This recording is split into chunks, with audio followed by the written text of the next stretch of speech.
সন্ত্রাসী অস্ত্র করছে কি কোন ভিডিও চলতেছে বল কোথায় যাচ্ছি এই আমরা এখন কোথায় যাচ্ছি হু ইজ দিস ওই সমস্যা ও রে মাথা নষ্ট অবস্থা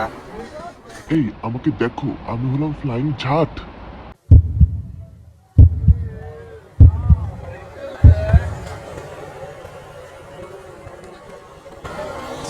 ये क्या चुतियापा है भाई साहब। সমস্যা কোথায় দোকানে বসে একটু চা নাস্তা খান এই জায়গায় তো অনেক মানুষ মারা গেছে আসসালামু আলাইকুম সবাইকে আশা করি সবাই ভালো আছেন ভালো রাস্তার সন্ধানে বাইক চালাইলেই মনে হয় যে ক্যামেরা নিয়ে বের হওয়া উচিত রাস্তাঘাটে যে কাহিনী ঘটে একটু শ্যুট না করলে হয় না আর ক্যামেরা দেখলে মানুষজন একটু ভয়ও পায় যে না না না লাগি প্রুফ যেহেতু আছে ওর কাছে